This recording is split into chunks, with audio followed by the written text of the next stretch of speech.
తర్వాత తాను కొనబోయే భూమి కోసం 1994లోనే రెవెన్యూ రికార్డ్స్ తారుమారు చేసి కబ్జా ప్లాన్కి ఇస్తేస్తారా? ఇంతకంటే హాస్యాస్పదమైన ఆరోపణ ఇంకోటి ఉంటుందా?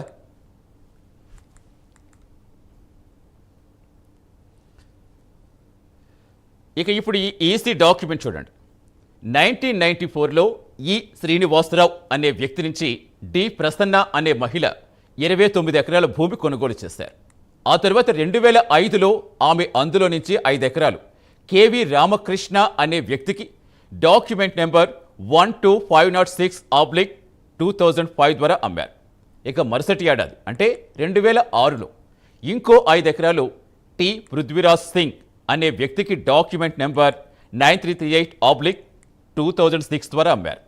అంటే పవన్ కళ్యాణ్ ఆ భూమిని కొనుగోలు చేయడానికి 10 ఏళ్ల ముందే ఆ భూమి ప్రైవేట్ వ్యక్తుల మధ్య చట్టబద్ధంగా క్రయ విక్రయాలు జరిగింది. ప్రభుత్వ భూమి అయితే ఇన్ని రిజిస్ట్రేషన్లు అసలు ఎలా కంటిన్యూ అవుతాయి?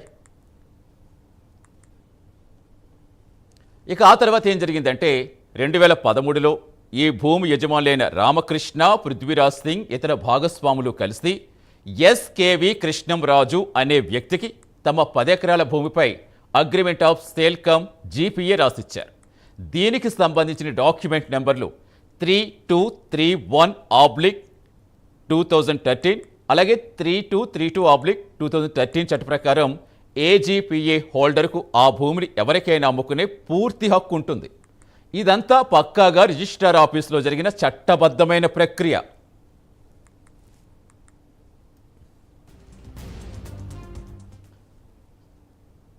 సరే, ఇక అసలు ఘట్టం 2014లో జరిగింది. అప్పటికే చట్టపరంగా అన్ని లింక్ డాక్యుమెంట్లు క్లియర్గా ఉన్న ఆ 10 ఎకరాల భూమిని ఏజీపీఏ హోల్డర్ కృష్ణంరాజు వద్ద నుంచి పవన్ కళ్యాణ్ కొనుగోలు చేశారు. Document number 3213/2014 Shankarpalli sub registrar ఆఫీసులో రిజిస్ట్రేషన్ జరిగింది. దీనికోసం పవన్ కళ్యాణ్ అక్షరాల 2,70,00,000 చెల్లించారు. తన కష్టార్జితాన్ని పక్కాగా వైట్ మనీ రూపంలో చెల్లించి ప్రభుత్వానికి స్టాంప్ డ్యూటీ కట్టి కొనుగోలు చేసిన భూమిది. ఇందులో కబ్జా ఎక్కడుంది? అసలు చీకటి లావాదేవీలు ఎక్కడున్నాయి? మరి ఆరోపణలు చేసే వాళ్ళు ఇంకో లాజిక్ కూడా మిస్ అవుతున్నారు. 1994లో ప్రసన్న కొన్నది 29 ఎకరాలు, అందులో పవన్ కళ్యాణ్ కొన్నది 10 ఎకరాలు. మరి మిగిలిన 19 ఎకరాలు ఏమయ్యాయి? ఈసీ డాక్యుమెంట్ ప్రకారం ఆ మిగిలిన 19 ఎకరాలు 2018లో ఎన్ ఆశ్లేషరెడ్డి అనేవారు 8,82,00,000 కొనుగోలు చేశారు. డాక్యుమెంట్ నెంబర్ 12662/2018 అంటే 29 ఎకరాల లెక్క పక్కాగా సరిపోయింది. ఒకవేళ పవన్ కళ్యాణ్ చెరువు కబ్జా చేసే ఉంటే పక్కనే ఉన్న మిగిలిన 19 ఎకరాలు 2018లో వేరే వారికి ఎలా రిజిస్టర్ అవుతుంది?